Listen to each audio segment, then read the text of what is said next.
राष्ट्रोन्नति के पथ पर नित्य प्रेरणा। एक दिन, एक पृष्ठ, एक विचार।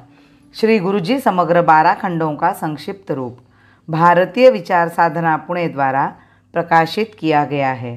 मैं डॉक्टर श्रीमती स्वाति सदानंद गोडबोले इन विचारों के एक पृष्ठ को प्रतिदिन वाचन के माध्यम से आप तक पहुंचाने का प्रयास कर रही हूं।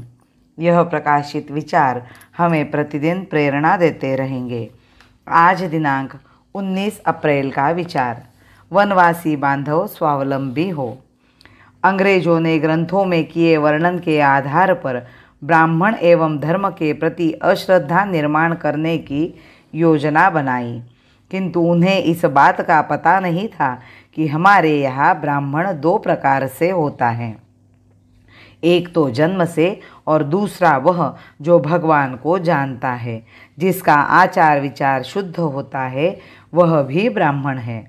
उसके लिए जाति का कोई बंधन नहीं। अंग्रेजों ने ब्राह्मण लोगों के प्रति अश्रद्धा उत्पन्न करने का प्रयास किया, लेकिन शासन दबाव, अपार धनराशि का व्यय तथा अनेक प्रलोभनों के बावजूद अंग्रेजों की यह योजना पूरी तरह सफल नहीं हो सकी और वे हमारे समाज को नष्ट नहीं कर पाए। यदि हमारे यहाँ वनवासी बंधुओं में धर्म के प्रति अटूट श्रद्धा नहीं होती तो आज नाम लेने के लिए भी उनमें से कोई बंधु नहीं बचता, सब ईसाई हो गए होते। महाराणा प्रताप, छत्रपति शिवाजी का साथ इन्हीं लोगों ने दिया था। वे हमारे ही समाज के अभिन्न अंग है। 4 वर्णों के आधार पर कुछ लोग यह भ्रम फैलाने का प्रयास करते हैं कि वनवासी हिंदू समाज के अंग नहीं है, किंतु हजारों वर्ष पूर्व लिखे गए प्राचीन ग्रंथों के पठन से यह स्पष्ट होता है कि हमारी समाज व्यवस्था ग्राम पंचायत से आगे बढ़ती है। पंचायत के 5 सदस्यों में एक ब्राह्मण, एक क्षत्रिय, एक वैश्य, एक शूद्र तथा एक निषाद होता था। इसमें निषाद वनवासी की आवश्यकता पर जोर भी दिया गया है।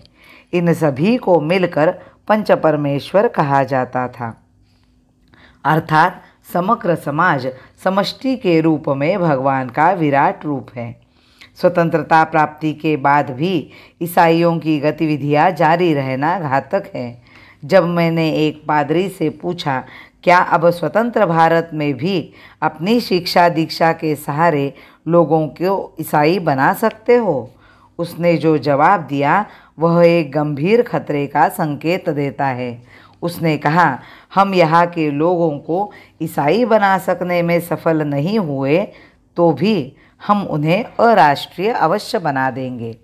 भारत के मध्य नर्मदा की घाटी की संपूर्ण पट्टी तथा पूर्व व पश्चिमी किनारे में ईसाइयों की गतिविधियों को देखते हुए यह प्रतीत होता है कि वे संपूर्ण भारत को घेरने की योजना बना रहे हैं। अतः हमें इस पर गंभीरता से विचार करना चाहिए। स्नेह समर्पण त्याग हृदय में सभी दिशा में लाएंगे। स्नेह समर्पण त्याग हृदय में सभी दिशा में लाएंगे। समता की नव जीवन रचना, समता की नव जीवन रचना हम सबको अपनाएंगे, हम सबको अपनाएंगे। भारत माता की जय। वंदे मातरम।